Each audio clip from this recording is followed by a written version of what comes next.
मेरे विदेश जाने से एक दिन पहले मेरी बचपन की दोस्त ने मुझे वार्निंग दी थी कि मैं किसी को डेट न करूं और क्लासेस बंक न करूं और किसी से लड़ाई झगड़ा भी न करूं। फिर उसने चुपके से मेरे हाथ में एक कागज का टुकड़ा दिया और कहा कि जब भी मुझे उसकी याद आए तो मैं इसे खोलकर देख लूं। उस कागज पर उसने लिखा था कि जब मैं वापस आऊंगा तो हम दोनों शादी करेंगे। लेकिन जब मैं पढ़ने के लिए विदेश चला गया तो मैं एक सिस्टम से जुड़ गया और मुझे पता चला कि पीछे मेरी मजाक मजाक में तय हुई मंगेतर ने एक ऐसे लड़के को अपने पास रखा हुआ है जो बिल्कुल मेरी तरह दिखता है। कहानी के हिसाब से जब तक मैं वापस आता तब तक फीमेल लीड को उससे प्यार हो चुका होता। यहाँ तक कि मेरे दोस्त भी उसकी साइड लेते और मुझे ही बुरा भला कहते और मैं ऐसा इंसान बन जाता जिसे वापस आना ही नहीं चाहिए था। इसलिए मैंने एक फैसला किया। मैंने अभी घर वापस न जाने का सोचा। सबसे पहले मैंने विदेश में एक आर्ट एग्जीबिशन लगाई ताकि बड़े बड़े मास्टर्स से पहचान बना सकूं। फिर मैंने अपने काम को प्रमोट करना शुरू किया। मैंने लगातार अपने सीनियर्स के साथ अच्छे रिश्ते बनाए पर्दे के पीछे से, ताकि वे खुद खुशी खुशी मेरे आर्ट को प्रमोट करें और मुझे गाइड करें। मुझे 3 महीने से भी कम का समय लगा खुद को एक बड़ा स्टार बनाने में। अब मुझे बड़ी बड़ी अकेडमीज से इनविटेशंस मिल रहे थे और बड़े बड़े अमीर लोग मेरे काम को बुक कर रहे थे। पलकें झपकते ही मेरी कमाई बहुत ज्यादा बढ़ गई। यह देखकर सिस्टम थोड़ा परेशान होने लगा। क्या अब आपको वापस नहीं जाना चाहिए? इस वक्त तक तो आपको फीमेल लीड को रंगे हाथों पकड़ लेना चाहिए था। मैंने अपनी घड़ी देखी और सिस्टम से पूछा, क्या मेल और फीमेल लीड अभी तक साथ आए हैं? नहीं। जाहिर सी बात है, अगर मैं वापस नहीं जाऊंगा तो वे कहानी को खुद आगे नहीं बढ़ा पाएंगे और न ही उनके बीच प्यार बढ़ेगा। मैंने तो जानबूझकर उनके लिए मौके भी बनाए हैं। सिस्टम के पास बोलने के लिए कोई शब्द नहीं बचे। उधर बाई निंगबिंग ने मेरे बारे में मीडिया की खबरें देखी। थोड़ी परेशानी के साथ उसने लू रुयन के ऑफिस का दरवाजा खटखटाया और अंदर चली गई। बाई निंगबिंग ने उसे अपना टैबलेट दिखाया जिस पर मेरे विदेश में बड़ा नाम कमाने की खबर थी। क्या चेन फैन ने नहीं कहा था कि वह जल्दी वापस आ रहा है? तो फिर वह अब विदेश में अपना करियर क्यों बना रहा है? क्या उसे तुम्हारे और डूजाइडिंग के बारे में पता चल गया है और उसने वापस न आने का फैसला कर लिया है? मेरी फोटो को देखकर और डूजाइडिंग का नाम सुनकर लू रुयन को अंदर से बहुत बुरा लगा। वह बहुत अजीब बिहेव करने लगी। उसने टैबलेट को उल्टा रख दिया और बोली, यह नामुमकिन है जब तक कि तुम लोगों ने मुझे धोखा न दिया हो। बाई निंगबिंग ने उसे धीरे से एक मुक्का मारा और बोली, हमने धोखा दिया? तुमने ऐसी गंदी हरकत की और हम सब ने इसे छुपाने में तुम्हारी मदद की और तुम कह रही हो कि हमने धोखा दिया? क्या तुम भूल गई कि चेन फैन मेरा भी दोस्त है? लू रुयन, क्या तुमने अपना फोन नहीं देखा? पिछले कुछ महीनों से ऐसा लगता है कि तुमने उससे बिल्कुल बात नहीं की है। पहले तो ऐसा नहीं था। वह हमेशा तुमसे वहां की बातें शेयर करता था और कभी कभी वीडियो कॉल भी करता था। लेकिन अभी कुछ दिनों से कुछ भी नहीं। तुम्हारे और डूजाइडिंग के बीच आखिर चल क्या रहा है? अगर चेन फान को पता चला तो मुझे डर है कि वह सच में कभी वापस नहीं आएगा। यह सुनकर लू रुयन अचानक घबरा गई। वह बिल्कुल चाहती थी कि मैं वापस आऊं। यह सोचकर उसने जल्दी से मुझे मैसेज किया और पूछा कि मैं कब वापस आ रहा हूं। वह यह बिल्कुल भूल गई कि जहां मैं था वहां आधी रात हो रही थी। लू रुयन को इस तरह घबराता देखकर बाई निंगबिंग को थोड़ा गुस्सा आया। इससे पहले कि चेन फैन वापस आए तुम्हारे पास अच्छा मौका है। तुम्हें डूजाइडिंग के साथ अपना मामला खत्म कर लेना चाहिए, नहीं तो बाद में तुम इस सबको कैसे संभालोगी? मेरा अपना एक प्लान है, तुम्हारा अपना प्लान है। जब वे दोनों आमने सामने होंगे तो मुझे बताओ तुम किसे चुनोगी? बाई निंगबिंग ने उसे गुस्से से देखा। अगर तुम पकड़ी गई तो मैं देखना चाहती हूँ कि तुम इस सबको कैसे संभालती हो। बाई निंगबिंग, लू रुयन और मैं, हम सब कॉलेज के दोस्त थे। हम तीनों लगभग एक ही समय पर मिले थे। बाई निंगबिंग ने शुरू से हमारे प्यार को देखा था। हम दोनों की एक कॉमन दोस्त थी। कॉलेज खत्म होने के बाद बाई निंगबिंग और लू रुयन ने साथ मिलकर एक कंपनी शुरू की और उनका बिजनेस बहुत अच्छा चलने लगा और उनकी दोस्ती और भी गहरी हो गई। लेकिन जब से मैं विदेश गया था, बाई निंगबिंग को लगने लगा कि लू रुयन बहुत अजीब बिहेव कर रही है, खासकर एक कॉलेज के लड़के को शुगर बेबी बनाकर रखना। ये बात उसे बिल्कुल समझ नहीं आ रही थी। लू रुयन तो उस लड़के को उसके सामने भी ले आई थी। उसे लगता था कि यह मेरे साथ गलत हो रहा है और साथ ही उसे तरस भी आता था डूजाइडिंग पर। विदेश में मेरा करियर अच्छे से सेट हो चुका था और मेरी पढ़ाई भी पूरी हो गई थी। इसलिए मैंने एक इंटरव्यू के दौरान सबके सामने अनाउंस कर दिया कि मैं वापस अपने देश आ रहा हूँ। सिस्टम ने मेरे इस अंदाज को देखा और उसे लगा कि यह बिल्कुल वैसा ही है जैसे कोई बाज छोटे बच्चों से कह रहा हो, मैं तुम्हें पकड़ने आ रहा हूँ। जैसे ही बाई निंगबिंग ने यह खबर देखी, उसने खुद जाकर डूजाइडिंग से मिलने का फैसला किया। तुम यहाँ क्या कर रहे हो? डूजाइडिंग एक कैफे में पार्ट टाइम काम कर रहा था। उसकी माँ हॉस्पिटल में थी और उनके इलाज के लिए बहुत सारे पैसों की जरूरत थी। हालांकि लू रुयन ने उनके इलाज के पैसे दे दिए थे, लेकिन डूजाइडिंग उसके एहसान के नीचे नहीं दबना चाहता था। इसलिए वह दिन रात पार्ट टाइम काम करता रहता था ताकि पैसे कमाकर उसका कर्ज चुका सके। बाई निंगबिंग ने एक कप कॉफी ऑर्डर की। इस वक्त कैफे में ज्यादा लोग नहीं थे, इसलिए उसने डूजाइडिंग से बात करनी शुरू की। जाइडिंग, लू रुयन को छोड़ दो। डूजाइडिंग हैरान रह गया। उसने अपना सिर झुका लिया और उसकी आंखें थोड़ी नम हो गईं। मैं जानता हूं कि मैं जो कर रहा हूं वह गलत है, लेकिन मेरे पास कोई और रास्ता नहीं है। मुझे पैसों की जरूरत है, मैं तुम्हारी मदद करूंगी, मैं तुम्हें पैसे दे सकती हूँ। अगर तुम्हें बुरा लगे तो तुम इसे एक कर्ज की तरह समझ लेना। तुम मुझे बाद में वापस कर देना। मैं गारंटी देती हूँ कि तुम्हारी माँ का सबसे अच्छा इलाज होगा। डू जाइदिंग ने घबराहट में अपने एप्रन को पकड़ा। नहीं निंगबिंग दीदी, ये वैसा नहीं है। मैं जानता हूँ कि आप एक अच्छी इंसान हैं, लेकिन मैं आपके पैसे नहीं ले सकता। बाय निंगबिंग थोड़ी परेशान होने लगी। उसे समझ नहीं आ रहा था कि डू जाइदिंग उसकी मदद से इनकार क्यों कर रहा है।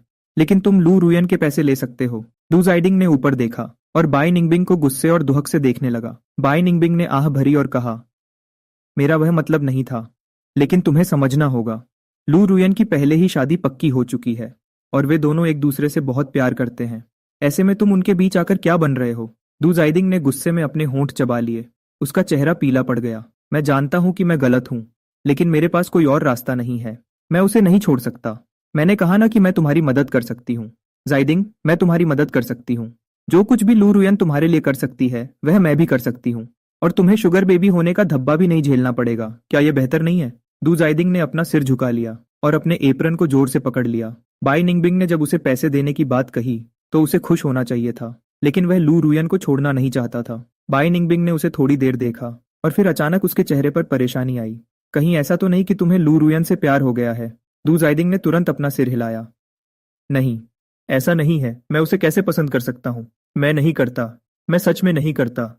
बाई निंगबिंग ने परेशानी से देखा और चुप रही। डू जाइदिंग ने जल्दी से बाई निंगबिंग का हाथ पकड़ा और बोला, निंगबिंग दीदी, मैं जानता हूँ कि आप बहुत अच्छी हैं, लेकिन मैंने पहले ही लू रुयन से बहुत सारे पैसे उधार लिए हैं। मैं आप दोनों का और उधार नहीं ले सकता। मैं लू रुयन को बिल्कुल भी पसंद नहीं करता। मुझे अच्छे से पता है कि लू रुयन मुझे सिर्फ किसी और की जगह देखती है। मुझे यह पता है, इसलिए मैं कोई और उम्मीद नहीं रखूंगा। प्लीज मेरा यकीन करो। अपने सामने खड़े उदास आंखों वाले उस आदमी को देखते हुए बाई निंगबिंग को थोड़ा बुरा लगा, लेकिन फिर भी उसने डू जाइटिंग से अपना हाथ पीछे खींच लिया। चेन फैन जल्द ही वापस आ रहा है। जीडिंग, एक बार अच्छे से सोच लो। डूजी डैंग वहां बिल्कुल सुन्न होकर खड़ा रह गया। बेशक वह जानता था कि चेन फैन कौन था। यह वही नाम था जो लू रुयन हमेशा नशे में धुत होने पर लेती थी। एक ऐसी दुनिया जिसे वह कभी छू भी नहीं सकता था, लेकिन जैसे ही वह शख्स सामने आएगा, लुरुगन उसे तुरंत छोड़ देगी, क्योंकि वह लू रुयन का फियांसे था। लू रुयन ने भी मेरा इंटरव्यू देखा था।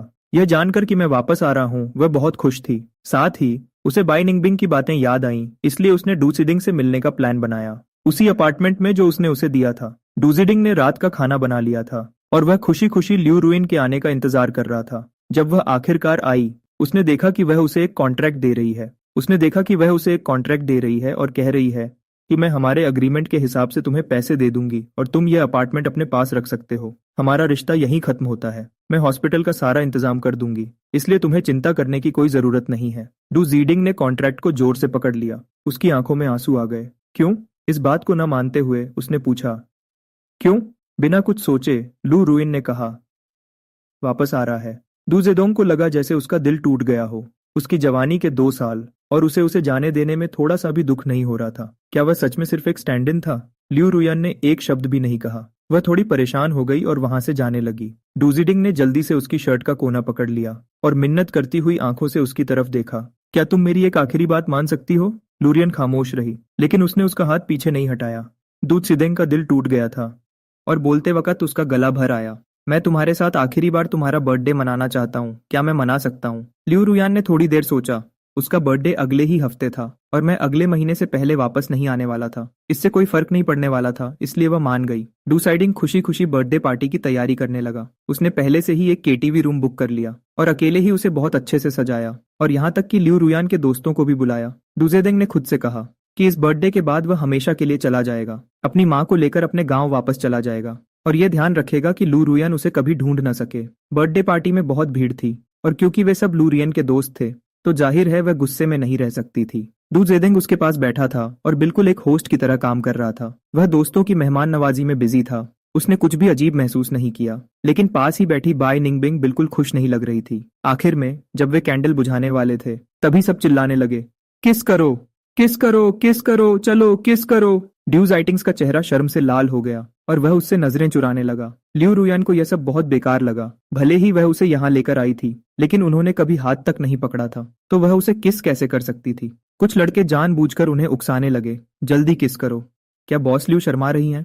हाँ चलो किस करो। ल्यू रोयुन ने अपने पास बैठे डू जेडोंग की तरफ देखा। उसने सफेद सूट पहना था, उसके चेहरे पर हल्की शर्म थी। वह नजरें चुरा रहा था और उस पर लाइट पड़ रही थी। इससे उसे अचानक लगा कि उसके सामने खड़ा लड़का कितना मासूम है और उसकी धड़कन तेज हो गई।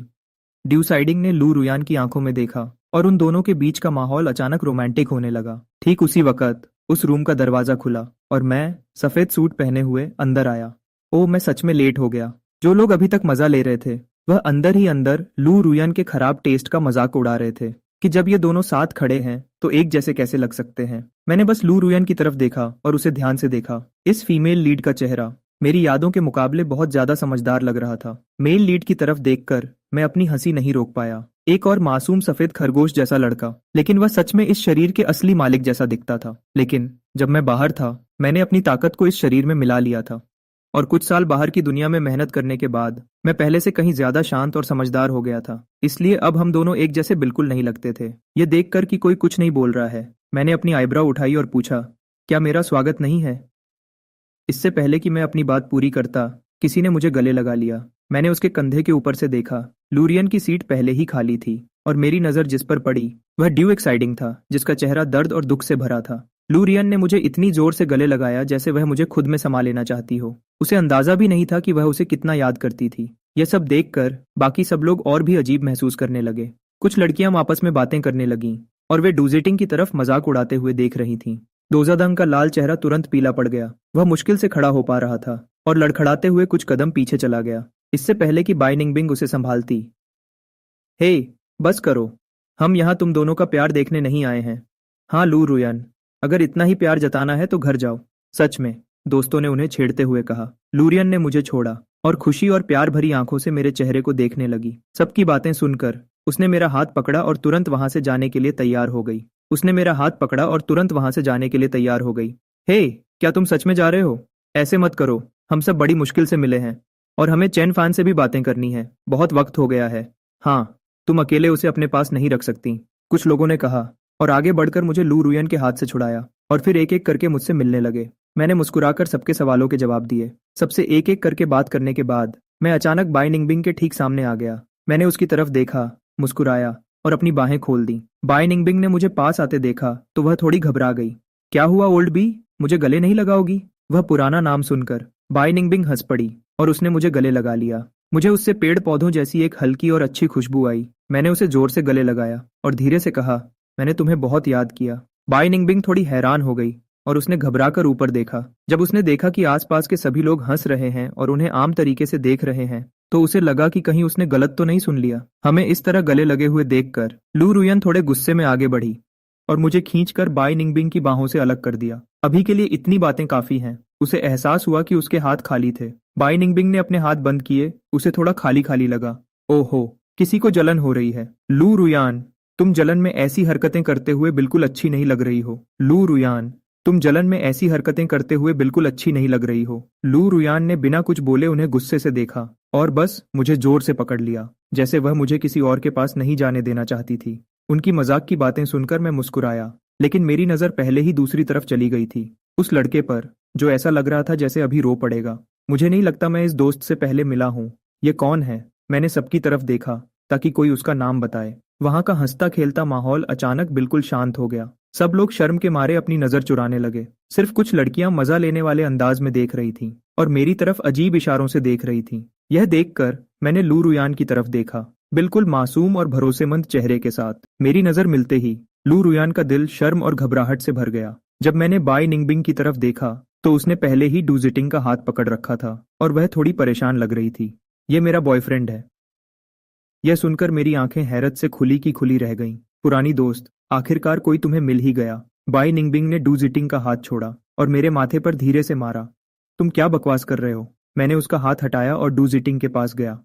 हेलो, मैं चेन फैन हूँ, लू रुयान का मंगेतर। डूजिटिंग ने अपने सामने वह गोरा और पतला हाथ देखा और थोड़ा झिझकते हुए अपना खुरदुरा हाथ आगे बढ़ाया। हाथ मिलाने के बाद मैंने अपनी नजर घुमाई और डूजिटिंग को ऊपर से नीचे तक देखा। इतना परेशान मत हो, हम सब यहाँ पक्के दोस्त हैं। मैं और बाई निंगबिंग एक दूसरे को कॉलेज के दिनों से जानते हैं। लगभग 8 या 9 साल हो गए हैं। बाई निंगबिंग बीच में बोली। लगभग 9 साल? तुम इतने साल बाहर रहे कि तुम्हें कुछ याद ही नहीं। मैं धीरे से मुस्कुराया। इतना गुस्सा क्यों है? मैं धीरे से मुस्कुराया। इतना गुस्सा क्यों है? क्या तुम सब उस वक्त मेरा साथ नहीं दे रहे थे? मेरी थोड़ी दुखी आवाज सुनकर बाई निंगबिंग का दिल घबरा गया। उसे मेरी पहले कही हुई बातें याद आने लगीं। मैंने डू जिटिंग से बातें करना जारी रखा। मुझे नहीं पता था कि तुम्हें भी सफेद कपड़े पहनना पसंद है। हमारी पसंद मिलती जुलती है। अगली बार साथ में शॉपिंग चलेंगे, ठीक है?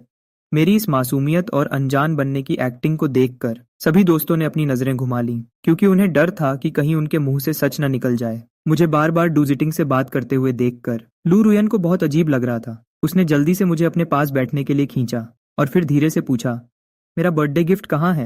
मैंने अपना सिर थोड़ा झुकाया और मजाक किया, जल्दी वापस आ गया। क्या यह बर्थडे गिफ्ट नहीं है? यह सुनकर लू रुयन मुस्कुराई और सिर हिलाया। हाँ, ये गिफ्ट ही है। बाकी लोग भी एक एक करके बैठ गए। लू रुयन को मेरे साथ प्यार से चिपकते हुए देखकर और फिर उनके पास बैठे डू जिटिंग को देखकर सभी लोग एक साथ परेशान हो गए। बीच में जब मैं रेस्टरूम गया तब लू रुयन ने डू जिटिंग की तरफ देखा, जो पूरे वक्त बिल्कुल खामोश बैठा था। घर जाओ। डू जिटिंग को लगा था कि उसे इससे ज्यादा दर्द नहीं हो सकता, लेकिन उसने नहीं सोचा था कि लू रुयन की सिर्फ एक बात से वह फिर से बेहद दर्द के समंदर में डूब जाएगा। तुमने मुझसे वादा किया था। लू रुयन ने एक शब्द भी नहीं बोला। इस वक्त उसके लिए चेन फैन से ज्यादा जरूरी कुछ नहीं था। उसके चेहरे से डू जिटिंग यह बात समझ गया था। वह धीरे से हंसा। जब भी उसकी बात आती है तो बाकी सब बेकार हो जाता है ना? लू रुयन की खामोशी ही उसका साफ जवाब थी। डू जिटिंग की आंखों में आंसू आ गए। आसपास के कुछ दोस्तों ने उसे समझाने की कोशिश की, जिटिंग, तुम्हें अभी घर चले जाना चाहिए, नहीं तो अगर चेन फैन ने वापस आकर तुम्हें देख लिया तो। डू जिटिंग का चेहरा पीला पड़ गया। वह सच में इन लोगों को अपना दोस्त समझता था, क्योंकि वे लू रुयन के दोस्त थे। जब भी वह उनसे मिलता दिल से उनकी इज्जत करता था, उन सबका बर्थडे याद रखता था और उनके लिए अच्छे तोहफे लाता था। लेकिन जैसे ही चेन फैन वापस आया उन सब ने उसे तुरंत भगा दिया। उन सब ने उसे बाहर निकाल दिया। मैं नहीं जाऊंगा। तुमने वादा किया था कि मैं तुम्हारा बर्थडे तुम्हारे साथ मनाऊंगा। डू जिटिंग ने गुस्से में अपने दांत पीसे और वहीं खड़ा रहा। लू रुयन ने गुस्से से देखा। मुझे तुम्हारे साथ बर्थडे मनाने की कोई जरूरत नहीं है, डू जिटिंग रोते हुए बोला। लेकिन इन सब सालों में मैं ही तो तुम्हारे साथ था। इस वक्त मेरी सिर्फ एक ही ख्वाहिश है।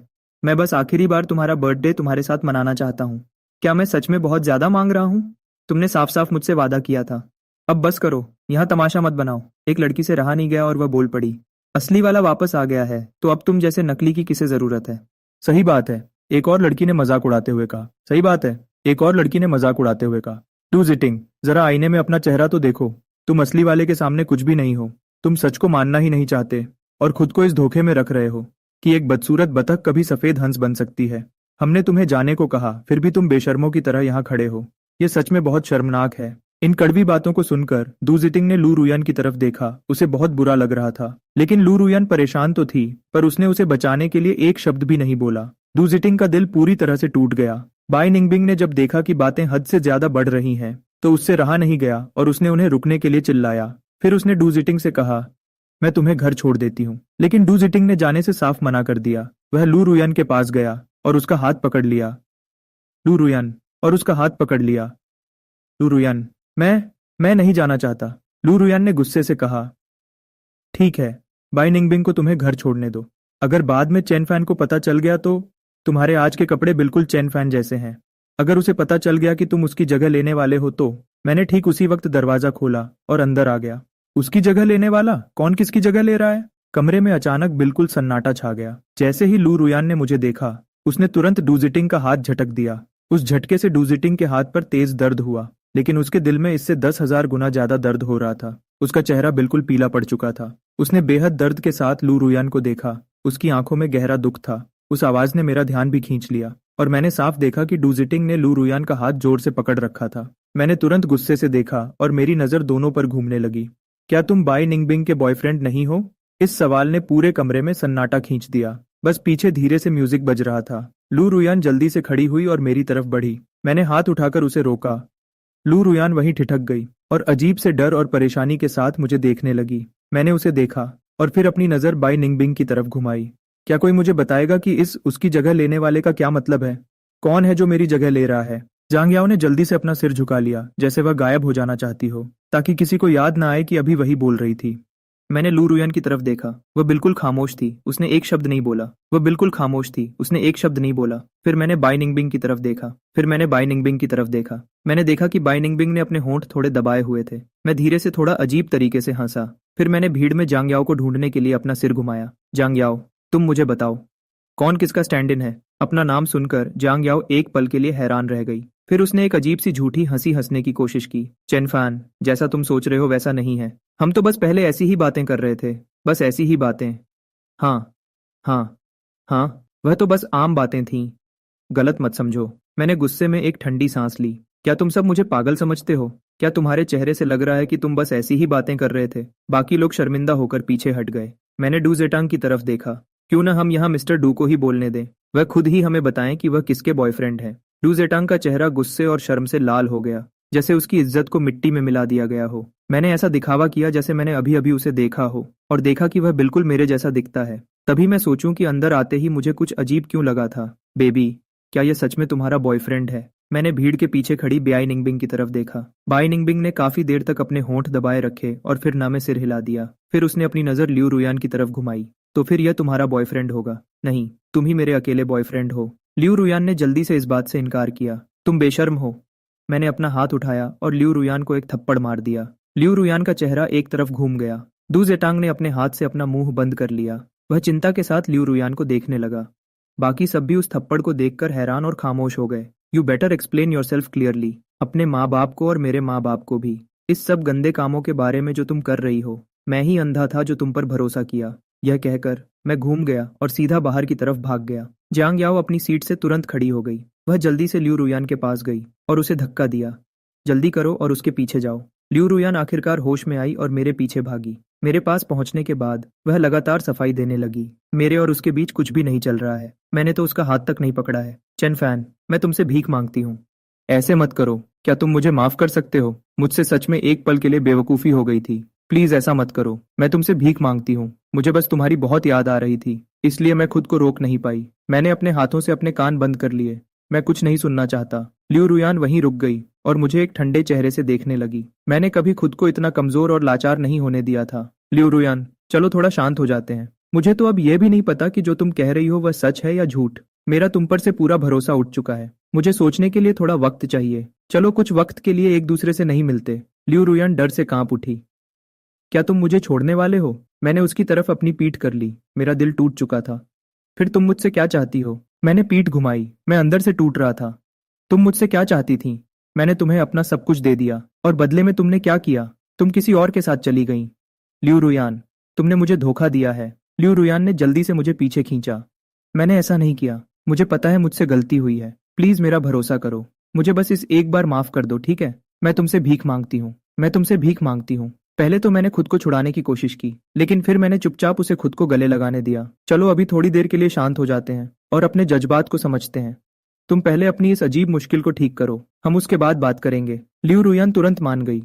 ठीक है, मैं उससे बात कर लूंगी। जब सब ठीक हो जाएगा तब हम बात करेंगे। मुझे वादा करो तुम मुझे एक और मौका दोगे। मैंने एक पल के लिए सोचा और फिर हाँ में सिर हिला दिया। बाय निंगबिंग दू जेटांग को उसके घर छोड़ने गई और उसके बाद ही वह अपने अपार्टमेंट वापस आई। रास्ते में उसके दिमाग में बस मेरी वही टूटी हुई हालत घूम रही थी। बाय निंगबिंग का दिल दुख रहा था। उसे पहले ही लियू रुयान को ऐसा कुछ नहीं करने देना चाहिए था। जैसे ही वह अपने अपार्टमेंट के दरवाजे पर पहुंची, बाय निंगबिंग ने अपने दरवाजे के सामने एक इंसान को बैठे हुए देखा। उसकी सफेद शर्ट ठंडी हवा में थोड़ी कांप रही थी। बाय निंगबिंग ने अपनी सांस रोक ली। उसे यकीन नहीं हो रहा था और उसने अपनी आंखें झपकाईं। वह सफेद परछाई वहां से गायब नहीं हुई। मैंने ऊपर देखा और बाय निंगबिंग को हैरानी से खड़े देखा। मैं खड़ा हुआ, लेकिन काफी देर से बैठे रहने की वजह से मेरे पैर सुन्न हो गए थे और मैं लड़खड़ा गया और मैं सीढ़ियों से नीचे गिरने लगा। बाय निंगबिंग जल्दी से मुझे बचाने के लिए भागी। मैं कमजोरी से बाय निंगबिंग के गले लग गया और धीमी आवाज में शिकायत करने लगा, तुम अभी तक कहाँ थी? इस वक्त बाय निंगबिंग को बहुत पछतावा हो रहा था। उसे डू जेटांग को घर छोड़ने नहीं जाना चाहिए था। जब उसने अपने गले लगे इंसान के ठंडे हाथ महसूस किए, बाय निंगबिंग घबरा गई। उसने जल्दी से मुझे जोर से गले लगा लिया और बार बार माफी मांगते हुए मुझे अपार्टमेंट के अंदर ले गई। मैं तुम्हें बाद में एक चाबी दे दूंगी। अगली बार तुम खुद ही अंदर आ जाना। तुमने मुझे एक कॉल तक नहीं किया। अगर तुम कॉल करते तो मैं सीधा वापस आ जाती। बाय निंगबिंग ने धीरे से कहा और मुझे सोफा पर बिठा दिया। वह जल्दी से कमरे में गई एक कंबल लेने और उसे मेरे ऊपर लपेट दिया। फिर तुरंत किचन में गई थोड़ा पानी उबालने के लिए। मैं अपना सिर झुकाकर सोफा पर बैठा रहा और बहुत उदास दिख रहा था। पानी उबलते वक्त बाय निंगबिंग बार बार सोफा पर बैठे मुझे देख रही थी। उसकी आंखों में मेरे लिए बहुत दर्द था। सिस्टम ये सब देखकर कुछ समझ नहीं पा रहा था। होस्ट, बाय निंगबिंग तो एक साइड कैरेक्टर लड़की है। तुम उसके घर क्यों भाग आए? मैंने अपना सिर झुकाए रखा। ठंड की वजह से मेरे गाल लाल हो गए थे और मेरी आंखें भी लाल हो चुकी थीं। सिस्टम की बात सुनकर मेरे होंठों पर एक हल्की सी हंसी आ गई। क्या तुमने नहीं कहा था कि अगर कहानी थोड़ी बदल भी जाए तो कोई बात नहीं? तो अब मुझे उससे इसकी कीमत तो वसूलनी ही होगी। सिस्टम हैरान रह गया। कीमत वसूलनी होगी? किसी दोस्त को धोखा देने की कोई सजा न मिले, ऐसा कैसे हो सकता है? मुझे उसे इस बात का पछतावा करवाना ही होगा। असली कहानी में बाई निंगबिंग असली होस्ट और लियू रुयान दोनों की दोस्त थी। फिर भी लियू रुयान को धोखा देते हुए और दो लोगों के साथ रिश्ता रखते हुए देखकर न तो उसने उसे रोका और न ही असली होस्ट को इस बारे में बताया। इससे भी बुरा यह हुआ कि जब असली होस्ट वापस आया और उससे डुजेटांग को दुख पहुंचा तो उसने असली होस्ट को ही वापस आने के लिए गलत ठहराया। मैं हंसा। मैं किसी और को खुद पर उंगली कैसे उठाने दे सकता हूँ? मैं हंसा। मैं किसी और को खुद पर उंगली कैसे उठाने दे सकता हूँ? जाहिर है मुझे खुद को सही साबित करना होगा और दूसरों पर उंगली उठानी होगी। बाई निंगबिंग ने मुझे पानी का ग्लास दिया। मैं कुछ कहने ही वाला था, लेकिन समझ नहीं आ रहा था कि बात कैसे शुरू करूं। पता नहीं क्यों इस वक्त बाई निंगबिंग बिल्कुल भी लियू रुयन का नाम नहीं लेना चाहती थी। मैंने गर्म पानी का एक घूंट लिया ताकि मेरा शरीर थोड़ा गर्म हो सके और फिर मैंने ऊपर बाई निंगबिंग की तरफ देखा। जैसे ही बाई निंगबिंग ने मुझे देखा, उसे लगा जैसे वह मेरी आंखों में खो गई हो, जो आकाशगंगा की तरह शांत थी। वह खोई हुई सी मुझे घूरती रही और बिना वहां से गए ध्यान से मेरे सामने नीचे बैठ गई। तुम्हें कब से पता था? बाई निंगबिंग होश में आई और उसकी मुझसे आंखें मिलाने की हिम्मत नहीं हुई। उसने अपनी नजर चुराने के लिए अपना सिर घुमाया। मैं तुरंत उसकी हिचकिचाहट समझ गया। मैंने यकीन के साथ कहा, तुम्हें शुरू से ही पता था? बाई निंगबिंग ने मेरी तरफ देखा। उसकी आंखों में पछतावा और दुख साफ दिख रहा था। तो तुम्हें सब पता था, लेकिन तुमने मुझे नहीं बताया। तुमने उल्टा उसकी झूठ बोलने में मदद की। बाई निंगबिंग ने अपने होंठ दबाए। मुझे माफ कर दो। मैंने अपना सिर झुका लिया। बाई निंगबिंग, क्या हम अब भी दोस्त हैं? बाई निंगबिंग ने जल्दी से कहा, हाँ बिल्कुल, हम हमेशा दोस्त रहेंगे। मैंने ऊपर उसकी तरफ देखा। मेरी आंखों में निराशा साफ दिख रही थी। फिर पिछले 2 सालों में जो भी मैसेजेस मैंने तुम्हें भेजे थे, क्या तुमने मुझे एक बार भी बताने के बारे में सोचा? बाई निंगबिंग ने अपना सिर झुका लिया। उसने सोचा तो था, लेकिन वह मुझे उदास नहीं करना चाहती थी। उसे अच्छी तरह याद था कि जब मैं अपने सपने पूरे करने जा रहा था तो मेरी आंखों में कितनी चमक थी। वह चमक, अगर इस वजह से मैं अपने सपने छोड़ देता तो बाई निंगबिंग सोच भी नहीं सकती थी कि मुझे कितना पछतावा होता। मुझे अब जवाब मिल गया है। मैंने पानी का ग्लास नीचे रख दिया। मैंने निंगबिंग को एक तरफ किया और जाने के लिए खड़ा हो गया। यह देखकर बाई निंगबिंग ने जल्दी से मेरा हाथ पकड़ लिया। तुम कहाँ जा रहे हो? मैं उसकी तरफ देखने के लिए पीछे मुड़ा। मेरी आंखें दुख से भरी हुई थीं। बाई निंगबिंग, क्या तुम अब भी वही बाई निंगबिंग हो जिसे मैं जानता था? मेरी आंख के कोने से आंसू निकलते हुए देखकर बाई निंगबिंग ने मुझे जोर से गले लगा लिया। मुझे माफ कर दो, प्लीज उदास मत हो। यह सब मेरी गलती है। मुझे उसे शुरू से ही रोक देना चाहिए था। मुझे शुरुआत में ही इसे रोक देना चाहिए था। मुझे तुम्हें पहले ही बता देना चाहिए था। क्या इसलिए क्योंकि मैंने इसे बहुत समय तक दबाकर रखा था, या इसलिए क्योंकि मैंने बहुत समय तक खुद को जबरदस्ती मजबूत बनाए रखा था? जैसे ही उसने मुझे गले लगाया और दिलासा दिया, मेरा खुद पर से कंट्रोल खो गया और मैं रोने लगा। मुझे बहुत बुरा लग रहा था। उसे समझ नहीं आ रहा था कि क्या करे, और वह बस मुझे अपने सीने से लगाए रखी। सिस्टम ने मुझे उस लड़की के गले लगते हुए देखा और मैं दिल खोलकर रो रहा था, और वह बस देखता रह गया। अपने होस्ट को बेहोश होने तक रोता हुआ देखकर और उस लड़की को उसे कमरे में ले जाते हुए देखकर सिस्टम अभी भी थोड़ा परेशान था, लेकिन तभी उसने देखा वह लड़की किसी कीमती खजाने की तरह मेरा ख्याल रख रही थी। उसने प्यार से मेरा चेहरा साफ किया और मुझे ध्यान से कंबल ओढ़ाया और फिर दबे पांव कमरे से बाहर चली गई। अगली सुबह जब बाई निंगबिंग उठी तो मैं वहां से जा चुका था। टेबल पर रखे नाश्ते को देखकर बाई निंगबिंग को अंदर से बहुत अच्छा लगा। उसने वह ठंडा नाश्ता खत्म किया, मुझे एक मैसेज भेजा और फिर काम पर चली गई। बाई निंगबिंग के घर से निकलने के बाद मैं सीधा अपने घर गया। मैं अपने पेरेंट्स के साथ कुछ बड़े बुजुर्गों से मिलने गया, जिसमें लू रुयान के पेरेंट्स भी शामिल थे। छोटा फैन अब बड़ा हो गया है। वह दिन ब दिन और हैंडसम होता जा रहा है। हाँ, सिर्फ हैंडसम ही नहीं, वह पता क्या था, वह अब बहुत समझदार और होशियार लड़का बन गया है। बिल्कुल सही मिस्टर चेन, आप दोनों को आगे चलकर बहुत खुशी मिलने वाली है। मैंने अपनी माँ का हाथ पकड़ा और अपने चेहरे पर एक प्यारी सी स्माइल रखी। बड़ों की तारीफ सुनकर मैं बस धीरे से मुस्कुरा दिया। आप लोग मेरी ज्यादा ही तारीफ कर रहे हैं आंटी और अंकल। ये सब तो बस मीडिया बढ़ा चढ़ाकर दिखाती है। बेटा होना ही सबसे अच्छा है। छोटे फैन को ही देख लो, उसे हम बड़ों के साथ रहना भी आता है। मेरी उस बदमाश बेटी की तरह नहीं। पता नहीं वह कहाँ भाग गई है। जरूरत के वक्त तो वह मिलती ही नहीं।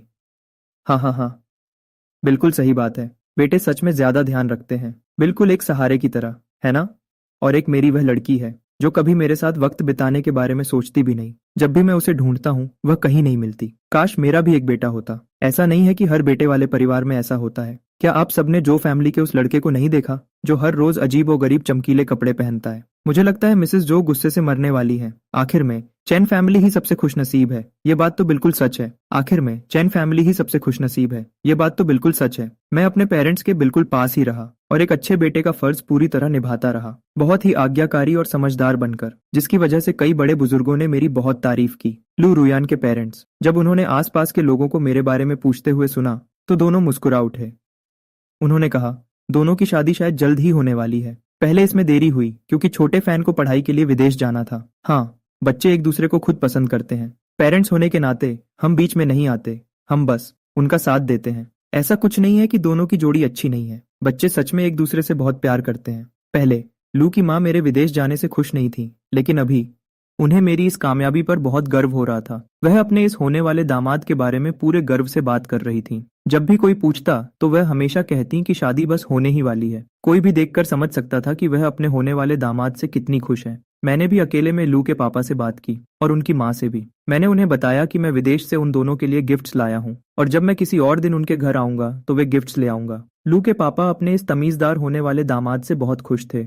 उन्होंने हाँ में सिर हिलाया और फिर अपनी पत्नी को बात करने दी। लू की माँ तो बहुत ही ज्यादा खुश थी। उन्होंने मेरा हाथ पकड़ा और प्यार से मुझे कुछ बातें समझाने लगीं। तभी कोई लू के पापा से मिलने आ गया और तभी उन्होंने ना चाहते हुए भी मुझे जाने दिया। जब पार्टी खत्म होने वाली थी तब आखिरकार मैं उस इंसान से मिला जिससे मैं मिलना चाहता था, चू यू यू, जो ल्यू रुयन की सबसे छोटी आंट थी। चू यू यू, ल्यू रुयन की सबसे छोटी आंट। वह इस साल 29 साल की थी, रुयन से सिर्फ 4 साल बड़ी। ये एक छोटी सी और खास पार्टी थी। वहां आए सभी लोग खास दोस्त थे और उनमें से ज्यादातर लोग चैन फैमिली के पेरेंट्स की उम्र के थे। सिर्फ चू यू यू और मैं ही सबसे छोटी उम्र के थे।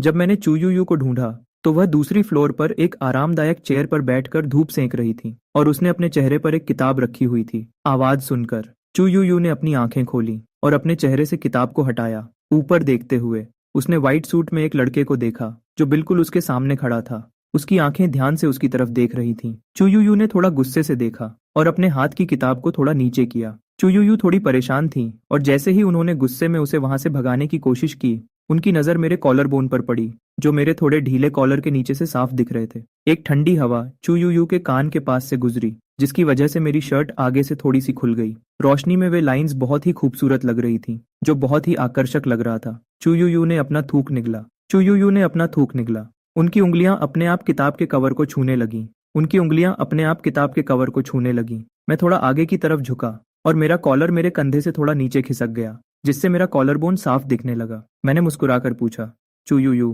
क्या तुम्हें भी यह किताब पसंद है? मैं कई सारी किताबों की दुकान पर गया लेकिन मुझे यह कहीं नहीं मिली। क्या तुम मुझे यह थोड़ी देर पढ़ने के लिए दे सकती हो? चू यू यू चेयर पर सीधी होकर बैठ गई और उन्होंने बिना सोचे समझे वह किताब मेरे हाथ में दे दी। हाँ बिल्कुल।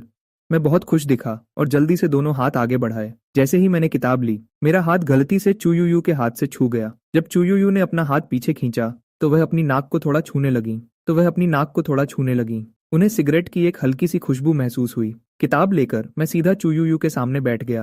पहले मैंने किताब खोली और थोड़ी देर पढ़ा, फिर उसे बंद कर दिया। मैंने चू यू यू की तरफ देखा और कहा, ओ हाँ। मैंने चू यू यू की तरफ देखा और कहा, ओ रीता है। हाँ, मेरा नाम चेन फान है। आपका नाम क्या है? चू यू यू ने थोड़ी हैरानी से अपनी भौहें चढ़ाई। वह अपने मन में सोचने लगी, क्या ये सिर्फ एक इत्तेफाक है या फिर ये वही चेन फान है? चू यू यू। मेरी आंखें चमक उठीं और मैंने अपना फोन निकाला। चलो हम एक दूसरे का नंबर सेव कर लेते हैं। जब मैं ये किताब पढ़ लूंगा तो मैं आपको खाना खिलाऊंगा, लॉयर 2। चू यू यू ने उसकी तरफ देखा। जिस तरह वह बैठा था उसकी वजह से उसकी शर्ट का कॉलर थोड़ा खुला हुआ था जिससे उसकी कॉलर बोन साफ दिख रही थी जो हल्की सी नजर आ रही थी, जिससे अचानक उसके दिल में अजीब सी बेचैनी होने लगी। चू यू यू थोड़ा आगे की तरफ झुकी। अपने अंदर के ख्यालों को छुपाने की कोशिश करते हुए उसने अपना फोन निकाला और उसका नंबर सेव कर लिया। उसका नंबर मिलने के बाद मैं आराम से अपनी चेयर पर पीछे होकर बैठ गया। मैंने अपने हाथ में पकड़ी किताब खोली और मेरे चेहरे पर एक हल्की सी मुस्कान आ गई, जैसे मैं सच में उसे पढ़ने में खो गया हूँ। चू यू यू भी वहां से नहीं गई और बस मेरे सामने बैठी रही और बीच बीच में देखने लगी। उसका ध्यान बार बार उसकी कॉलर बोन पर जा रहा था, लेकिन मैं इस बात से बिल्कुल बेखबर था। इस तरह हम दोनों वहां खामोशी से बैठे रहे। एक किताब पढ़ रहा था और दूसरा उसे देख रहा था। जब तक मेरी माँ ने मुझे नहीं बुलाया तब तक मैं वहां से नहीं उठा। किताब खत्म करने के बाद मैं आपको खाना खिलाऊंगा। मैंने अपने हाथ में पकड़ी किताब को हिलाया। जब मैं वहां से चला गया और दिखना बंद हो गया तभी चू यू यू ने अपने दिल की बेचैनी को काबू किया। पार्टी से वापस आने के बाद मैं चुपचाप घर पर बैठकर पढ़ने लगा। जब तक मैंने किताब खत्म की, तब मैंने अपना इनबॉक्स खोला। उसके अंदर वह डॉक्यूमेंट था जो मैंने एक प्राइवेट इन्वेस्टिगेटर से निकलवाया था।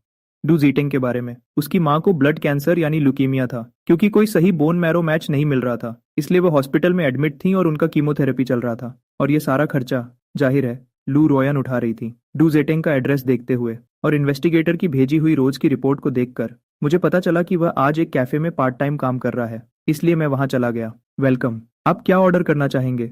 जब डूजेटेंग ने ऊपर देखा तो सामने वाले को देखकर उसके चेहरे की मुस्कान गायब हो गई। वह मुझसे पहले एक बार मिल चुका था। मैंने उसे थोड़ा देखा और फिर विंडो के पास एक सीट पर बैठ गया। मेरे लिए एक लाटे ले आओ। डूजेटिंग होश में आया। जी, थोड़ा इंतजार कीजिए, कॉफी बनाते वक्त। डूजेटिंग बीच बीच में मुझे चोरी चोरी देख रहा था। उसे यह मानना पड़ेगा कि वह आदमी बहुत ही शानदार था और उसका ढंग बहुत ही अच्छा था, जो उससे बिल्कुल अलग था। लेकिन जब उसे लू रोयन का चेहरा याद आया तो डूजेटिंग का चेहरा फिर से पीला पड़ गया। डूजेटिंग गर्म कॉफी लेकर आया और मेरे सामने रख दी। अपनी कॉफी एंजॉय कीजिए। जैसे ही वह जाने के लिए मुड़ा मैंने कहा, एक मिनट रुको। जैसे ही वह जाने के लिए मुड़ा मैंने कहा, एक मिनट रुको। डूजेटिंग थोड़ा सहम गया, लेकिन फिर भी उसने पीछे मुड़कर पूछा, क्या आपको कुछ और चाहिए सर? मैंने चम्मच पकड़ी और धीरे से अपनी कॉफी को हिलाया।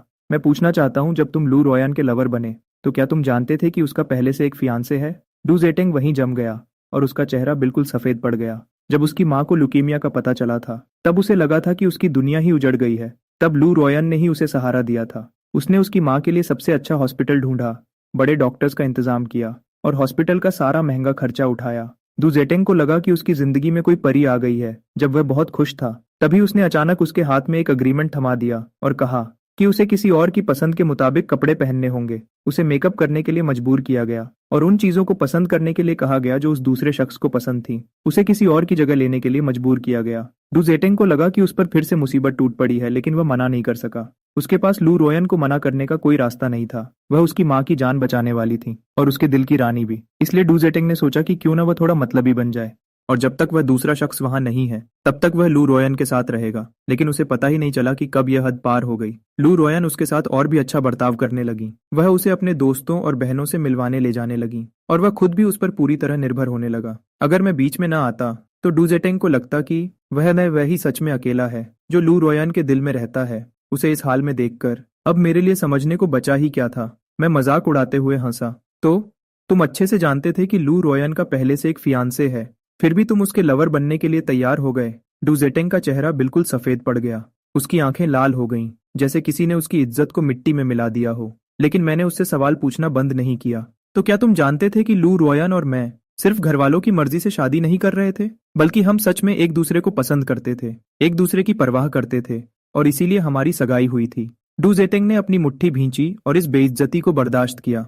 उसके दिमाग में अचानक एक पुरानी बात याद आई, जब लू रोयन उसके पास नशे में आई थी और उसके मुंह से बार बार चेन फैन का नाम निकल रहा था। अभी अभी एक कस्टमर को सर्व करने के बाद याओ छिन डूजेटिंग से बात करने जा रही थी, लेकिन उसे वहां बिल्कुल सफेद चेहरे के साथ खड़ा देखकर उसने अपनी भौहें सिकोड़ी। जैसे ही वह आगे बढ़ने वाली थी, उसने उस कस्टमर के मुंह से लू रोयन का नाम सुना। उस आदमी के कपड़ों को देखकर, जो महंगे ब्रांड्स के थे, याओचिन को लगा कि वह कोई अमीर घर का लड़का है जो लू रोयन को पसंद करता है और यहाँ उसके ऑफिशियल बॉयफ्रेंड डूजेटिंग से झगड़ा करने आया है। इसलिए उसने जल्दी से लू रोयन को फोन किया। जब लू रोयन ने फोन उठाया तो वह बाई निंगबिंग के साथ थी। लू रोयन के चेहरे के अजीब भाव देखकर बाई निंगबिंग ने तुरंत पूछा कि क्या बात है। लू रोयन ने अपनी भौहें सिकोड़ी जब याओचिन ने फोन पर बताया कि कोई डूजेटिंग को परेशान कर रहा है। बाई निंगबिंग का चेहरा थोड़ा खराब हो गया। तुमने अभी तक उससे अपना रिश्ता पूरी तरह खत्म नहीं किया है। लू रोयन का चेहरा भी उतर गया। उसने उस दिन डूजेटिंग से साफ साफ बात करने का प्लान बनाया था, लेकिन किसने सोचा था कि अचानक उसकी माँ की तबीयत और खराब हो जाएगी। उसके पास उसके साथ एक और रात रुकने के अलावा कोई रास्ता नहीं था। जो बातें वह कहना चाहती थी वह कभी कह ही नहीं पाई। लू रोयन के चेहरे को देखकर बाई निंगबिंग का चेहरा भी गुस्से से लाल हो गया। मुझे मत बताना कि तुम वहां जाने का सोच रही हो। मुझे डर है कि वह डूजेटिंग का कजिन है। लिू रुयान ने अपना चेहरा सीरियस बना लिया। बाई निंगबिंग पहले एक बार डू सिटेंग के कजिन से मिल चुकी थी, जो एक बेकार जुआरी था, जो अक्सर डू सिटेंग से पैसे मांगने आता रहता था और कभी कभी उसे पीटता भी था। मैं तुम्हारे साथ चलूंगी। वह कैफे जहां डू सिटेंग पार्ट टाइम काम करता था, वह लिू रुयान की कंपनी से ज्यादा दूर नहीं था। लगभग 10 मिनट की ड्राइव के बाद दोनों कैफे के सामने पहुंच गए। डू सिटेंग और मैं अभी भी एक दूसरे के सामने खड़े थे।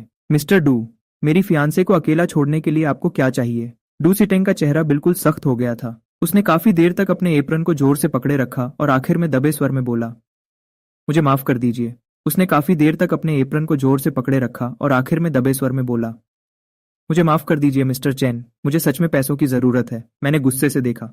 मिस्टर चैन, मुझे सच में पैसों की जरूरत है। मैंने गुस्से से देखा। तुम्हें कितने पैसे चाहिए? मैं तुम्हें दे सकता हूँ। दूर से देखते हुए याओ चिन ने देखा कि डू सितेंग रोने ही वाला था और वह जल्दी से भागकर वहां आई। मेरी तरफ देखकर मुस्कुराते हुए उसने कहा, हे हैंडसम, क्या आप कुछ और ऑर्डर करना चाहेंगे? मैंने उस पर एक नजर डाली, फिर उसे इग्नोर करते हुए सीधा डू सितेंग को घूरने लगा। मिस्टर मिस्टर डू सिटेंग को सीधा घूरते हुए, मिस्टर डू, वैसे भी तुम लियू रुयान के साथ सिर्फ पैसों के लिए हो। मैं तुम्हें वह पैसे दे सकता हूँ। मैं बस चाहता हूँ कि तुम उससे बहुत दूर रहो। डू सितेंग ने अपना सिर झुका लिया और उसकी आंखों में आंसू आ गए। यह सुनकर याओ चिन का गुस्सा अचानक भड़क उठा। उसे अमीर लोगों से सख्त नफरत थी, जो हमेशा पैसों के दम पर दूसरों को परेशान करते हैं। हे, तुम ये क्या बकवास कर रहे हो? क्या पैसे से प्यार खरीदा जा सकता है? हमारा डू सिटेंग प्रेसिडेंट लियू के साथ पैसों के लिए नहीं है, समझ गए? उन दोनों के बीच सच्चा प्यार है। तुम होते कौन हो? तुम्हें किसी के ऑफिशियल बॉयफ्रेंड को जाने के लिए कहने का क्या हक है? डू सितेंग ने घबराहट में याओ चिन की आस्तीन खींची। मैंने मजाक उड़ाते हुए कहा, ऑफिशियल बॉयफ्रेंड? क्या तुम सबको यही बताते घूम रहे हो? याओ चिन को वह मजाक उड़ाने वाला तरीका बिल्कुल पसंद नहीं आया और उसने एक कदम आगे बढ़कर डू सितेंग के सामने खड़ी हो गई। हे, तुम खुद को समझते क्या हो? थोड़े से गंदे पैसे होने का मतलब ये नहीं कि तुम जो चाहो वह कर सकते हो। तुम्हें क्या लगता है हम तुमसे डरते हैं? याओ चिन ने अपनी आवाज ऊंची की, जिससे कैफे के बाकी लोग भी घूमकर देखने लगे। मैं कौन हूँ? क्या तुम्हें मिस्टर डू ने नहीं बताया? मैं उसी प्रेसिडेंट लियू का फियांसे हूँ जिसके बारे में तुम बात कर रही हो। याओ चिन ने जवाब देने के लिए अपना मुंह खोला, पर अचानक उसे समझ आया कि मैंने अभी क्या कहा था। वह हैरान होकर वहीं खड़ी रह गई। फियांसे? हाँ, सही सुना। लियू रुयान और मैं पिछले 7 साल से एक दूसरे से प्यार करते हैं और 3 साल पहले हमारी सगाई हुई थी। मुझे कैसे नहीं पता था कि लियू रुयान का कोई ऑफिशियल बॉयफ्रेंड है। याओ चिन धीरे से डू सितेंग की तरफ देखने के लिए घूमी तो उसने देखा कि डू सितेंग का चेहरा बिल्कुल पीला पड़ चुका था। वह तर्थ ही अपनी जगह पर बिल्कुल सुन्न खड़ा था और इस बात से इनकार करने की उसकी बिल्कुल हिम्मत नहीं थी। याओ चिन का दिल बिल्कुल ठंडा पड़ गया। मैंने अपनी बात जारी रखी, पैसों के लिए नहीं। जहां तक मुझे पता है मिस्टर डू अभी भी एक कॉलेज स्टूडेंट है ना? मिस्टर डू की माँ के हॉस्पिटल में एडमिट होने से लेकर उनके इलाज तक का खर्चा कम से कम कई लाख रुपए होगा। क्या मिस्टर डू में यह कहने की हिम्मत है कि ये सारे पैसे लियू रुयान ने नहीं दिए थे? मैं सोच रहा हूं कि मिस्टर डू किस हक से लियू रुयान के पैसे खर्च कर रहे हैं।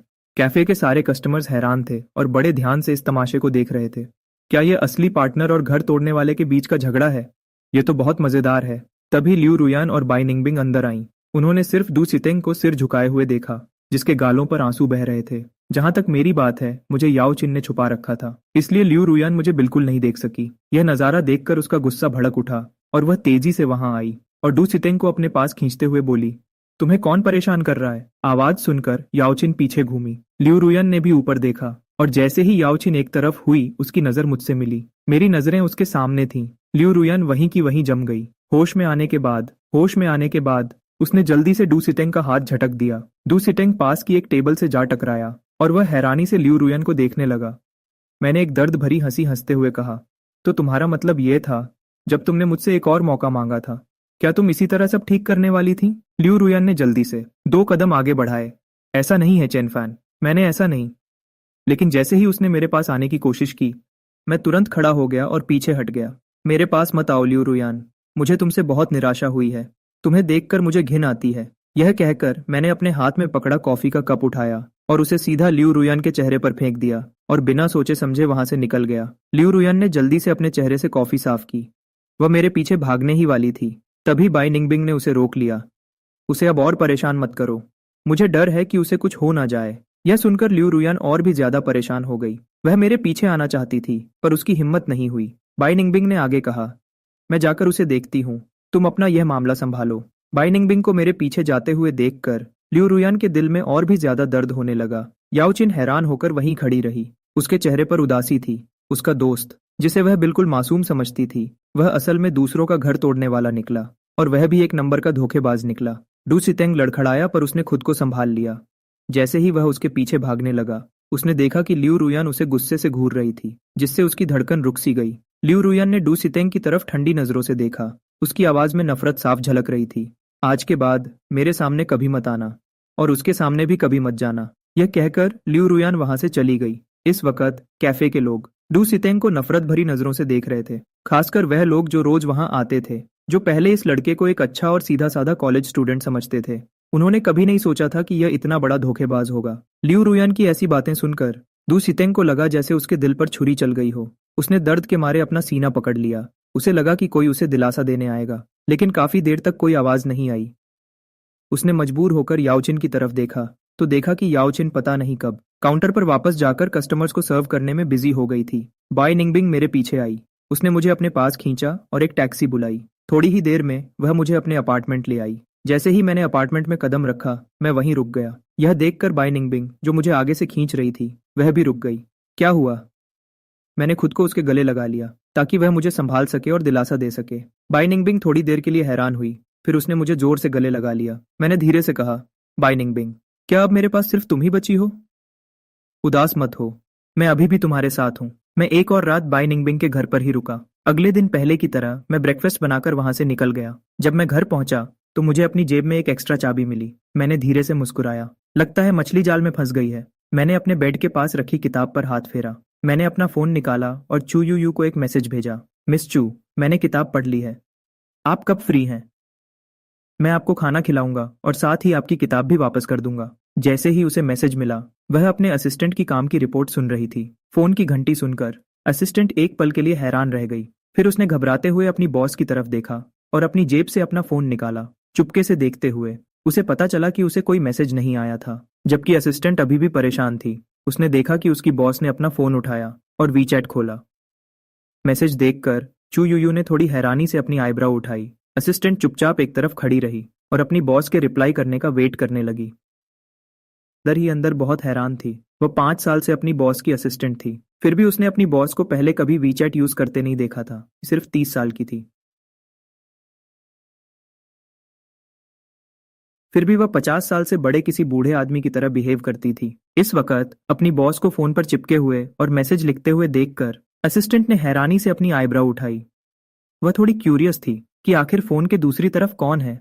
चू यू के साथ मैसेज पर फ्लर्ट करते हुए मैंने अपनी आर्ट एग्जीबिशन की तैयारी भी शुरू कर दी। बाहर के देश में की गई मेरी मेहनत की वजह से मेरा नाम बहुत बढ़ गया था। जैसे ही ये खबर फैली कि मैं एक एग्जीबिशन कर रहा हूँ, बहुत से लोगों ने इसे स्पॉन्सर करने के लिए मुझसे कांटेक्ट किया। मैं आर्ट एग्जीबिशन की तैयारियों में बिजी था और दिखाने के लिए अपनी बनी हुई पेंटिंग्स को सेट कर रहा था। मैं बस अपने दिमाग को शांत करके तारों भरे आसमान की पेंटिंग पूरी करना चाहता था। मुझे बस कुछ और पेंटिंग्स बनानी थी और फिर एग्जीबिशन ऑफिशियली शुरू हो सकती थी और मैं सच में एक तारों भरा आसमान पेंट करना चाहता था। ठीक उसी वक्त चू यू मुझसे बात कर रही थी। उसे पता था कि मैं एक एग्जीबिशन करने वाला हूँ और तारों भरे आसमान की पेंटिंग बनाने की तैयारी कर रहा हूँ, इसलिए उसने मुझे सीधा कॉल किया। उसका कॉल आने पर मैं थोड़ा हैरान था, लेकिन इस शहर में इतना सुंदर तारों भरा आसमान कहाँ दिखता है? मुझे पेंटिंग बनाने का कोई आइडिया ही नहीं मिल रहा था। चू यू ने अपनी आईब्राउ उठाई। उसकी आवाज में थोड़ा इशारा था। मुझे एक जगह पता है जहां से तुम एक बहुत ही सुंदर तारों भरा आसमान देख सकते हो। मेरी आवाज में अचानक खुशी आ गई। सच में? चू यू थोड़ा मुस्कुराई। चलना चाहते हो? चू यू मुस्कुराई। उसने अपनी स्केड्यूल बुक खोली और अपना फ्री टाइम चेक किया, जैसे उसने मेरे दिमाग की बात जान ली हो। उसकी आवाज में थोड़ा सस्पेंस था। क्यों ना मैं मिस चू को डिनर पे ले जाऊं और मिस चू मुझे तारे दिखाने ले चले। कैसा रहेगा? चू यू ने तुरंत कहा। तुम पर पिछली बार के खाने का उधार अभी भी बाकी है। मैं थोड़ा मुस्कुराया। तो उसे अगली बार के लिए रख लेते हैं। बिना देर किए मैं सीधा उसकी जगह पर पहुंच गया। जैसे ही मैं चू यू की कंपनी के रिसेप्शन डेस्क पर पहुंचा, मैंने देखा कि चश्मा पहने एक औरत पहले से वहां खड़ी थी। मुझे देखकर वह मेरे पास आई और तमीज से बोली, हेलो मिस्टर चैन, मैं प्रेसिडेंट चू की असिस्टेंट हूँ। प्रेसिडेंट चू पार्किंग लॉट में आपका वेट कर रही है, मैं आपको वहां ले चलती हूँ। असिस्टेंट के चेहरे पर एक स्माइल थी। उसका बिहेव बहुत ही सॉफ्ट था, लेकिन अंदर ही अंदर वह खुशी से चिल्ला रही थी। कोई हैरानी की बात नहीं कि उसकी बोरिंग और पुराने ख्यालों वाली बॉस इस तरह अपने फोन से चिपकी रहती थी। ये लड़का तो सच में कमाल का है। ठीक है, थैंक यू। मैं धीरे से मुस्कुराया और असिस्टेंट के पीछे लिफ्ट की तरफ चलने लगा और मैंने अपनी आंख के कोने से बातें करती हुई रिसेप्शनिस्ट को देखा। चू यू की कार में बैठकर मैं सीट पर पीछे हो गया और आसपास देखने लगा। फिर मैंने अपने बैग से एक छोटा सा पीस चाम निकाला और उसे उसकी कार में अच्छे से टांग दिया। चू यू ने मुझे ऐसा करते हुए देखा। मैं इतने आराम से काम कर रहा था जैसे ये कार मेरी ही हो। वह गुस्सा तो नहीं हुई, बल्कि उसके चेहरे पर एक हल्की सी स्माइल आ गई। बस उसने एक प्यारी सी स्माइल दी। हम जिस जगह जा रहे थे वह एक रिजॉर्ट था और वह अभी पूरा बना भी नहीं था। जैसे ही हम वहां पहुंचने वाले थे, चू यू ने अपना सिर घुमाया और देखा पास वाली सीट पर चुपचाप बैठे हुए लड़के की तरफ। क्या तुम्हें डर नहीं लगता कि मैं तुम्हें बेच दूंगी? मैंने फोन की स्क्रीन से अपनी नजर हटाई और चू यू की तरफ देखते हुए बोला, आखिर मेरी कीमत ही क्या होगी? तुम्हारी कुछ तो कीमत होगी ही। मैं थोड़ा हंसा और रास्ते के नज़ारों को देखने लगा। ये जगह अभी तक शुरू नहीं हुई है ना? चू यूयू ने हाँ में सिर हिलाया। हाँ, बिल्कुल सही। इसलिए तुम यहाँ आने वाले सबसे पहले मेहमान हो। हर कोई चाहता है कि वह किसी के लिए खास हो, और यह सुनकर मुझे सच में बहुत खुशी हुई। मैंने ध्यान से रिजॉर्ट को चारों तरफ देखा। वहाँ की बिल्डिंग बहुत ही सुंदर थी, जिसमें पुराने कल्चर की झलक साफ दिख रही थी। यहाँ के सारे घर ऊंचे वुडन स्टाइल के बने थे, जो पूरी तरह लकड़ी से बने थे और पहली ही नजर में बहुत ही खूबसूरत लग रहे थे। कार एक बड़ी झील के पास रुकी। मैं बाहर निकला और मेरी नजर एक लोटस पॉन्ड पर पड़ी, जिसके पत्तों ने पूरे पानी को ढक रखा था। मैंने चू यूयू की तरफ मुड़कर कहा, हमें यहाँ आने के लिए जून तक का वेट करना चाहिए था। वक्त आने पर मैं तुम्हें यहाँ फिर से लेकर आऊंगी। चू यूयू ने कार की चाबी उस एरिया के मैनेजर को दे दी। फिर उसने धीरे से उसे ऑर्डर दिया, झील के बीच वाले घर को साफ करवा दो। अपना ऑर्डर देने के बाद चू यूयू चलकर मेरे पास आकर खड़ी हो गई। यहाँ का रात का आसमान बहुत सुंदर होता है। आज रात आराम से इसका मजा लेना। मैं उसकी तरफ देखने के लिए मुड़ा। मेरी आंखों में मजाक था। चू यूयू मुस्कुराई और मेरे साथ कंधे से कंधा मिलाकर चलने लगी। चू यूयू मुस्कुराई और मेरे साथ कंधे से कंधा मिलाकर चलने लगी और इस रिजॉर्ट के बारे में और इसकी खासियत बताने लगी। यहाँ काम करने वाले बहुत से लोग इसी गांव के रहने वाले हैं जो पहले यहाँ रहते थे। मैंने हैरानी से चू यूयू की तरफ देखा। चू यूयू ने हाँ में सिर हिलाया। हाँ, बिल्कुल सही। मैंने उनकी जमीन खरीद ली और अब वह रहने के लिए मेरे घर रेंट पर लेते हैं और साथ ही यहाँ अपनी दुकानें खोलकर पैसे भी कमाते हैं।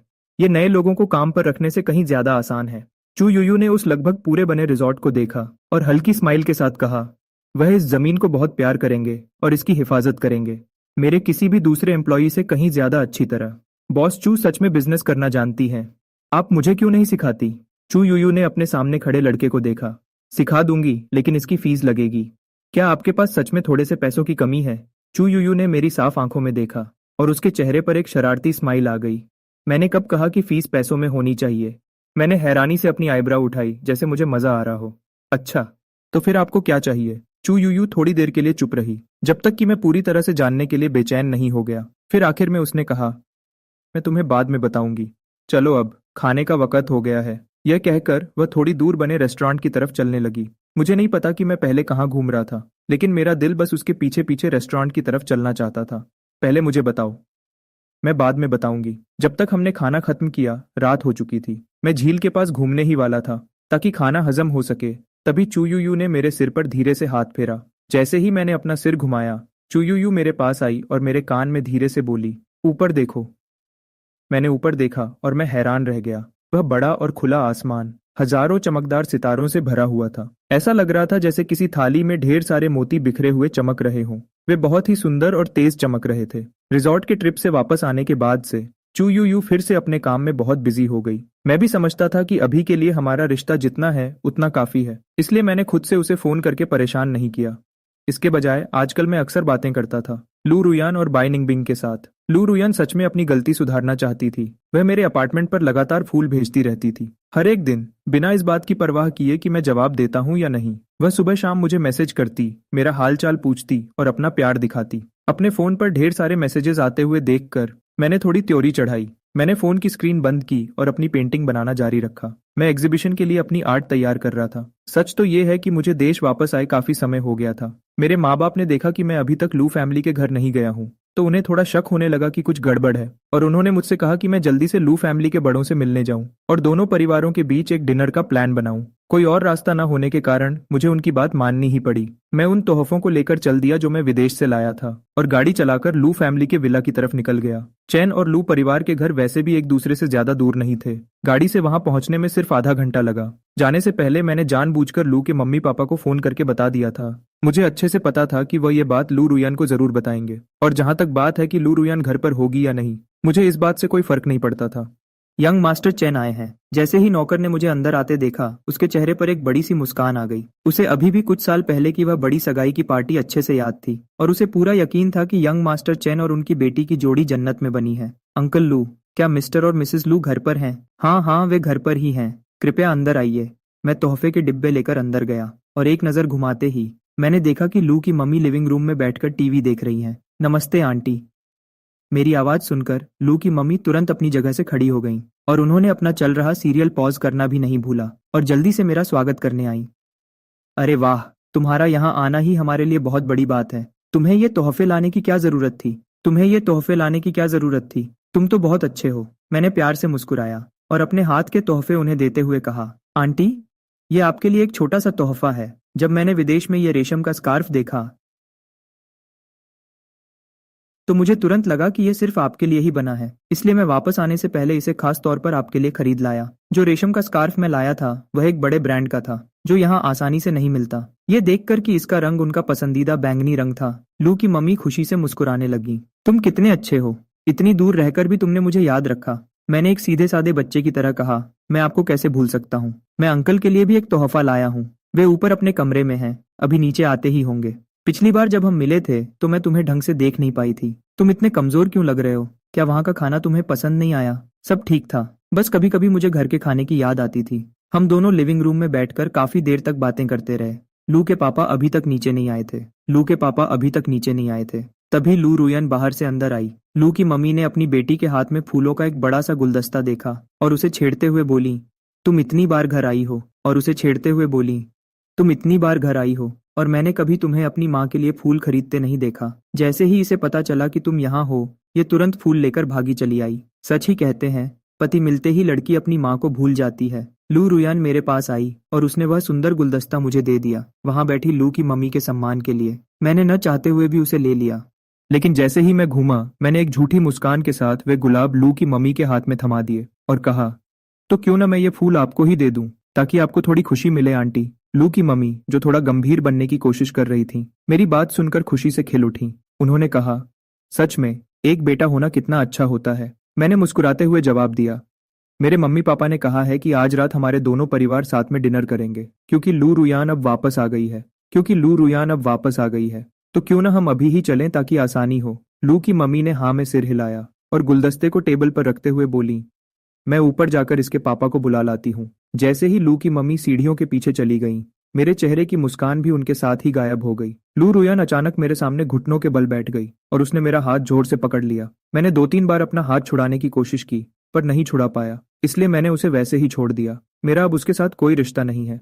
प्लीज अब मुझसे गुस्सा मत रहो, ठीक है? मैंने उसकी तरफ एक बार देखा तक नहीं और न ही एक शब्द बोला। लू रुयान जल्दी जल्दी आगे मिन्नतें करने लगी। मैं कसम खाती हूँ कि मैंने उससे सारे रिश्ते तोड़ दिए हैं। तुम्हें मुझ पर यकीन करना होगा चैन फैन, शुरू से लेकर आखिर तक मैंने सिर्फ तुमसे ही प्यार किया है। ये तो बस इसलिए हुआ क्योंकि मैं तुम्हें बहुत याद कर रही थी और मैंने ऐसी बेवकूफ़ी कर दी। तुम मुझे समझते हो ना? मैं तुमसे वादा करती हूँ, मैं आगे से उससे कभी कोई मतलब नहीं रखूंगी। मैंने उसका नंबर और हर चीज ब्लॉक कर दी है। ये सच है, प्लीज मुझ पर यकीन करो। मैं मानती हूँ कि गलती मेरी थी, मुझे पता है कि मैंने बहुत बड़ी गलती की है। मैं बस तुमसे एक मौका मांग रही हूँ ताकि मैं सब ठीक कर सकूं। प्लीज हमारे 7 साल के प्यार को एक और मौका दो। यह देखकर कि उसने अपना दिल खोल कर रख दिया है, मैं कुछ नर्म शब्द बोलने ही वाला था, तभी मुझे लू के मम्मी पापा के कदमों की आवाज सुनाई दी। वे दोनों नीचे आ रहे थे। आवाज सुनकर लू रुयान बिल्कुल भी नहीं घबराई। वह आराम से खड़ी हुई और मेरे ठीक पास बैठ गई और उसने अभी भी मेरा हाथ जोर से पकड़ रखा था। लू के मम्मी पापा चलते हुए वहां आए और उन्होंने देखा कि हम दोनों एक दूसरे के पास चिपक कर बैठे हैं, हाथ पकड़े हुए और एक दूसरे के प्यार में डूबे हुए हैं। लू की मम्मी ने अपना मुंह छुपाकर धीरे से हंसा, जबकि लू के पापा ने अपना चेहरा गंभीर रखने की कोशिश की, पर उनकी आंखों की खुशी छुपाए नहीं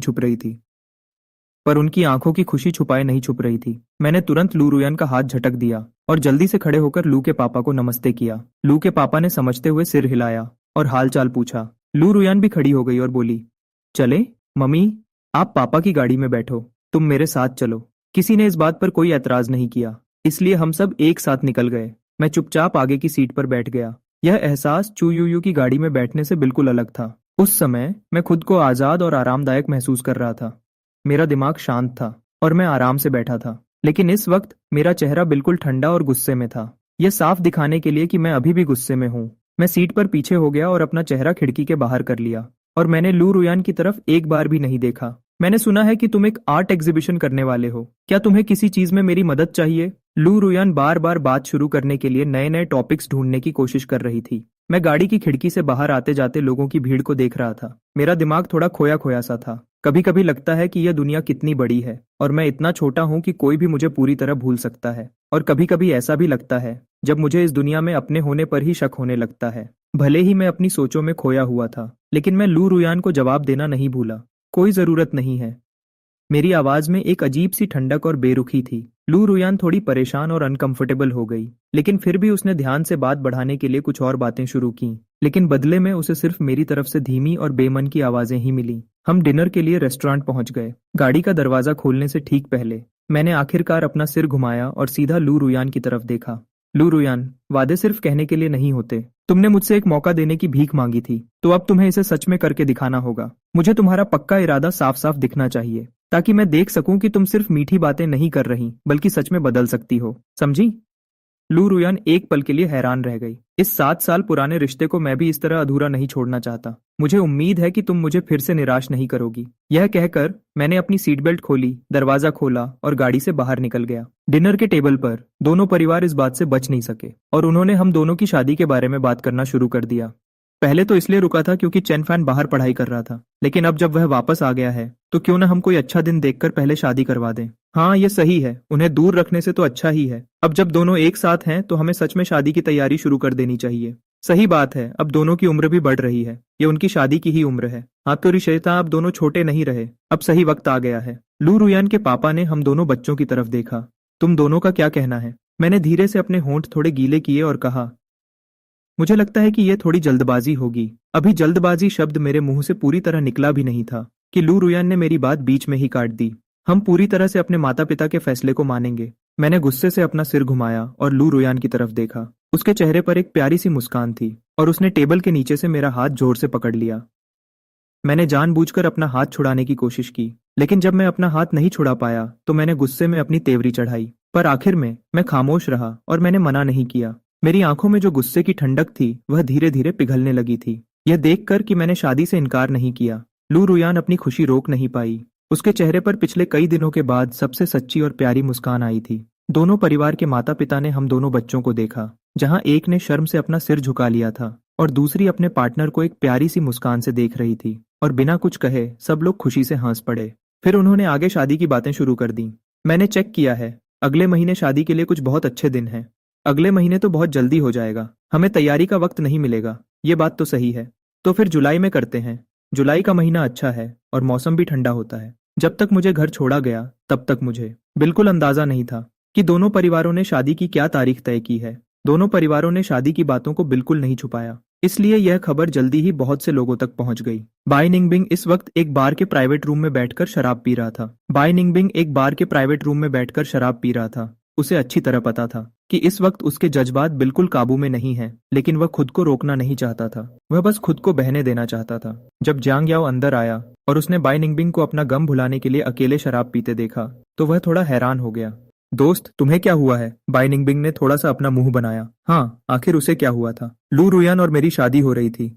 हम दोनों का दोस्त होने के नाते क्या उसे खुश नहीं होना चाहिए था? लेकिन बाई निंगबिंग को बिल्कुल भी खुशी महसूस नहीं हो रही थी। सच तो यह है कि इस वक्त उसके दिमाग में बस वही यादें घूम रही थीं जब वह मेरे साथ अकेले वक्त बिताता था। वह जानता था कि उसकी ये फीलिंग्स आम नहीं है। उसे खुद नहीं पता था कि यह प्यार कब शुरू हुआ। मेरे बाहर जाने से लेकर मेरे वापस आने तक बाई निंगबिंग को कुछ समझ नहीं आ रहा था और न ही वह इसे दबा पा रहा था। बाई निंगबिंग को कुछ समझ नहीं आ रहा था और न ही वह इसे दबा पा रहा था। जब तक उसे इस बात का एहसास हुआ तब तक उसे मेरी शादी की बात से दुख होने लगा था। कुछ अजीब महसूस करते हुए जांग याओ ने पूछा, सच बताओ, तुम्हें क्या हुआ है? तुम्हारा चेहरा देखकर लगता है जैसे तुम्हारा दिल टूट गया हो। बाई निंगबिंग ने कुछ नहीं कहा और न ही इस बात से इनकार किया। जांग याओ ने तो मजाक में कहा था, लेकिन अचानक उसे कुछ समझ आया। वह झटके से एक कदम पीछे हटा और बाई निंगबिंग को ऐसे देखने लगा जैसे कोई अजीब चीज देख ली हो। ऐसा नहीं हो सकता। क्या सच में तुम्हारा दिल टूटा है? कब से? किसके साथ? क्या मैं उसे जानता हूं? तुमने उसे छोड़ा या उसने तुम्हें छोड़ दिया? बाई निंगबिंग ने अपना मुंह बनाया और बोला, छोड़ना? हमारा तो कभी कुछ शुरू ही नहीं हुआ था, तो छोड़ने की बात कहां से आई? शुरू से ही मेरे पास कोई मौका ही नहीं था। उस दिन के बारे में सोचते हुए जब मैंने उसे गले लगाया था, बाई निंगबिंग ने अपना सिर पीछे किया और एक और ग्लास शराब पी गया। हालत खराब होते देख जांग याओ ने जल्दी से उसके हाथ से ग्लास छीन लिया। अरे, अगर कोई बात है तो साफ साफ बताओ। जब तक तुम मुझे बताओगे नहीं, मैं तुम्हारी मदद कैसे करूंगा? इस तरह शराब में गम डुबाने से कुछ नहीं होगा। अब पीने के लिए शराब नहीं बची थी, तो बाई निंगबिंग बस खामोशी से अपना सिर झुकाकर बैठ गया। बाई निंगबिंग बस खामोशी से अपना सिर झुकाकर बैठ गया। यह देखकर जांग याओ ने एक ठंडी सांस भरी। फिर बात बदलने के लिए उसने अचानक एक सवाल पूछा, चेन फान और लू रुयान शादी कर रहे हैं, क्या तुम्हें इस बारे में पता है? मुझे यकीन नहीं हो रहा कि चेन फान ने उसे माफ कर दिया। मुझे याद है कि वह नर्म दिल था, लेकिन उसके अपने उसूल थे। लू रुयान ने जो कुछ भी किया वह बहुत बुरा था, फिर भी उसने उसे इतनी आसानी से माफ कर दिया। हाय। काफी देर तक कोई जवाब न मिलने पर जांग याओ ने अपना सिर घुमाकर बाई निंगबिंग की तरफ देखा, तो देखा कि बाई निंगबिंग का चेहरा और भी खराब हो गया था। अचानक उसके दिमाग में एक अजीब सा ख्याल आया और उसके मुंह से अचानक निकल गया, तुम जिसकी बात कर रहे हो, कहीं वह चेनफान तो नहीं है? बाई निंगबिंग ने इस बात से इनकार नहीं किया। 3 सेकंड के लिए सुन्न होने के बाद जांग याओ उछल पड़ा। तेरी तो सच में वही है। कब से? मुझे कैसे नहीं पता चला? तुम दोनों के बीच ये सब कब से चल रहा है? अपने बालों में हाथ फेरते हुए जांग याओ ने खुद से ही कहा। नहीं, यह गलत है। चेनफान तो पिछले कुछ सालों से बाहर था और तुम भी सालों से किसी बिजनेस ट्रिप पर नहीं गए। तुम दोनों के बीच कुछ होने का कोई चांस ही नहीं है, और वह तो लू रुयन से इतना प्यार करता है और तुम्हें अपना सबसे अच्छा दोस्त मानता है, तो उसके लिए यह हद पार करना बिल्कुल नामुमकिन है। जब तक कि जांग याओ ने बाई निंगबिंग की तरफ देखा, जिसने अब अपना सिर उठाया था, और यकीन के साथ बोला। बाई निंगबिंग ने अब भी इनकार नहीं किया। जांग याओ घूमा और उसने कचरे के डिब्बे पर जोर से लात मारी और गुस्से में बोला, दोस्त, उनकी शादी की तारीख तय हो चुकी है, जुलाई में।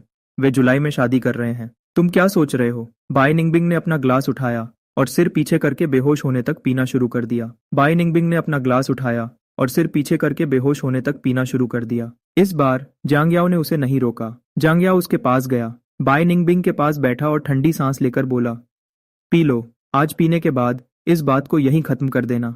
बाई निंगबिंग एक के बाद एक ग्लास पीती जा रही थी, जैसे उसे लग रहा हो कि एक बार वह नशे में हो गई तो यह सारा दर्द खत्म हो जाएगा और वह कड़वे सच अब सच नहीं रहेंगे। जांग याओ उसके पास थी और उसके पास रहकर उसे दिलासा दे रही थी। पहले तो उसने बाइंडिंग बिंग को इसे भूल जाने की सलाह दी, लेकिन बाद में उसकी बातें बदल गईं। ज्यादा उदास मत हो, उन दोनों की अभी शादी नहीं हुई है। क्या पता शायद एक दिन लू रुइन का दिमाग खराब हो जाए और वह डूजी डिंग को ढूंढने के लिए भाग जाए। तब चैन फैन उसे बिल्कुल भी माफ नहीं करेगा।